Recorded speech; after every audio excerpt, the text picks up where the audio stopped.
उत्तर प्रदेश में गर्मी का कहर बढ़ता जा रहा है। मौसम विभाग ने 19 जिलों में लू को लेकर अलर्ट जारी किया है।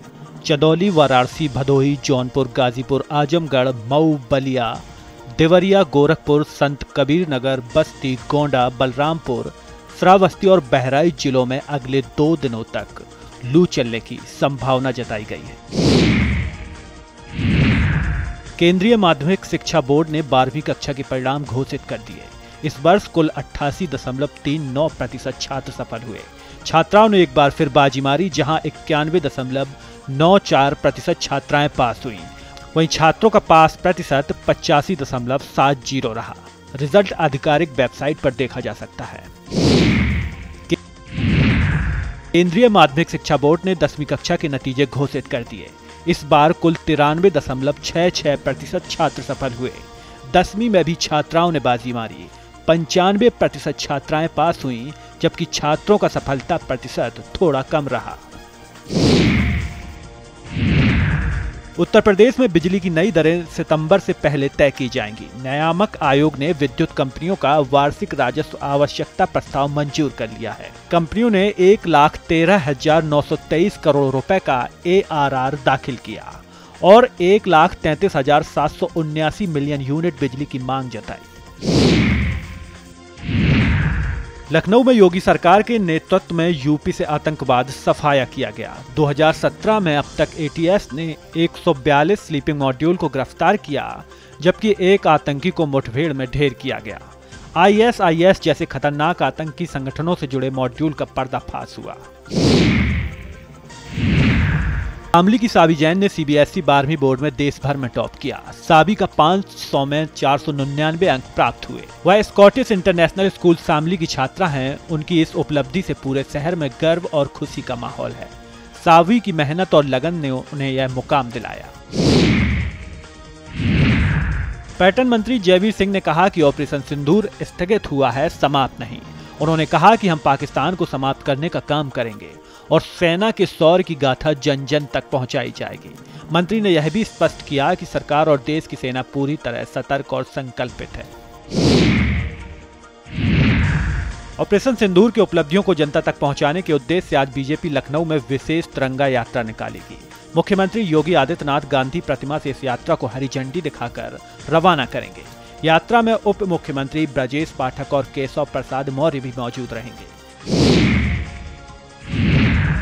जम्मू कश्मीर के पहलगांव हमले के बाद पुलिस ने 3 वांटेड आतंकियों के पोस्टर लगाए हैं। ये पोस्टर साउथ कश्मीर के विभिन्न इलाकों में चिपकाए गए हैं। इन आतंकियों पर 20 लाख रुपए का इनाम घोषित किया गया है। पुलिस द्वारा यह कदम आतंकवादियों की पहचान और गिरफ्तारी में मदद के लिए उठाया गया है। प्रधानमंत्री नरेंद्र मोदी ने आदमपुर एयरबेस पर सेना के जवानों से मुलाकात की। उन्होंने ऑपरेशन सिंदूर में शामिल पायलटों से भी बातचीत की और उनके साहस और शौर्य की सराहना की।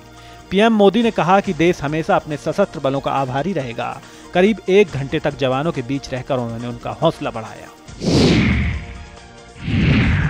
मेरठ में एक मदरसे में हाफिज के कारनामे ने पुलिस को चौंका दिया है। वह विदेशी कारतूसों और अवैध हथियारों की तस्करी करता था। सारिब नामक आरोपी ने हाफिज के मुखैटों के तहत हथियार गैंग चलाया था। उसकी डील्स में इटालियन कारतूस, अवैध पिस्टल और तमंचे शामिल थे। देहरादून में भाजपा प्रदेश अध्यक्ष महेंद्र भट्ट ने आतंकवाद को लेकर बड़ा बयान दिया। उन्होंने कहा कि भारत आतंकवादी घटनाओं को युद्ध के रूप में देखेगा और मुंहतोड़ जवाब देगा। महेंद्र भट्ट ने कहा, हमारा उद्देश्य आतंकवादियों को मिट्टी में मिलाना था और हम इस दिशा में आगे बढ़ रहे हैं।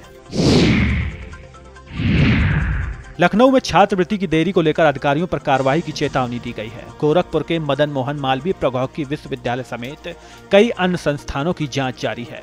जिला स्तर पर डाटा लॉक न किए जाने के कारण समस्याएं उत्पन्न हो रही हैं।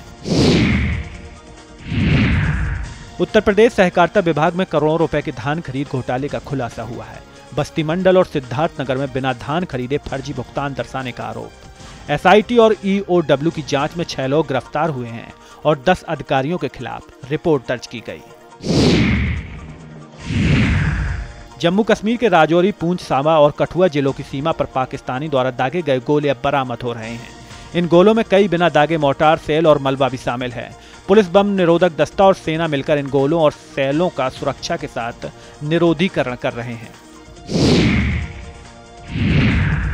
जम्मू कश्मीर के शोपियां जिले में सुरक्षा बलों ने एक एनकाउंटर में लश्कर ए तैयबा के 3 आतंकवादियों को ढेर कर दिया। मारे गए आतंकवादियों में लश्कर का कमांडर साहिद भी शामिल था, जो शोपियां के चोटीपोरा हीरापोरा का निवासी था। दूसरे आतंकवादी की पहचान अदनान के रूप में हुई है, जो शोपियां के वंदुहा मेलहोरा का रहने वाला था। विराट कोहली और अनुष्का शर्मा हाल ही में वृंदावन पहुंचे, जहां उन्होंने संत प्रेमानंद महाराज से दर्शन किए। विराट कोहली ने टेस्ट क्रिकेट से संन्यास लेने के बाद वृंदावन का दौरा किया। यह पहली बार नहीं है जब विराट और अनुष्का ने प्रेमानंद महाराज के दर्शन किए, वे पहले भी कई बार उनके पास जा चुके हैं। आम आदमी पार्टी के सांसद संजय सिंह ने हाल ही में एक बयान दिया, जिसमें उन्होंने भारतीय सेना को श्रद्धांजलि अर्पित की और कहा कि 9 आतंकवादियों ठिकानों को तबाह कर 100 आतंक को मारा गया। संजय ने पाकिस्तानी सेना के अफसरों की स्थिति का जिक्र करते हुए कहा कि वे मातम मना रहे हैं। साथ ही उन्होंने सवाल उठाया कि पाकिस्तान अधिकृत कश्मीर को वापस क्यों नहीं लिया जा सकता था। AIMIM के प्रमुख असुद्दीन ओवैसी ने पाकिस्तान के प्रधानमंत्री शहबाज शरीफ और सेना प्रमुख असीम मुनीर पर तंज कसते हुए तीखा सवाल किया। ओवैसी ने पूछा कि क्या वे अपने लीज पर लिए गए चीनी एयरक्राफ्ट को पाकिस्तानी के रहीम यार खान एयरबेस पर उतार पाएंगे। उन्होंने पाकिस्तान के झूठे दावों का मजाक उड़ाया और कहा कि दुनिया ने आदमपुर एयरबेस को फंक्शनल होते हुए देखा है। लखनऊ से चंडीगढ़ और अजमेर के लिए उड़ानों में यात्री कम मिल रहे हैं। 16 मई से शुरू होने वाली इन उड़ानों में उम्मीद के मुताबिक यात्री नहीं मिल पा रहे। इससे पहले भारत पाकिस्तान के बीच तनाव के कारण लखनऊ से कुछ उड़ानें बंद कर दी गई थीं। अब इन नए मार्गों पर भी हवाई यात्री कम होने से संबंधित कंपनियां चिंतित हैं। आदमपुर एयरबेस से प्रधानमंत्री नरेंद्र मोदी ने देश की सशस्त्र बलों को सलाम करते हुए कहा कि भारतीय सेना ने इतिहास रच दिया। पीएम ने कहा, आपकी वीरता से ऑपरेशन सिंदूर की गूंज सुनाई दी। आपने आतंकवाद के ठिकानों पर घुसकर मारा और यह संदेश दिया कि कोई भी देश भारत की सीमा को न लांघे। सांसद डिंपल यादव ने एक्स पर एक वीडियो पोस्ट किया, जिसमें उन्होंने PWD द्वारा बनाई जा रही सड़क को हाथ से बनाने का आरोप लगाया। डिंपल यादव ने वीडियो के माध्यम से PWD पर भ्रष्टाचार के आरोप लगाए और इस तरीके से काम करने को गलत बताया।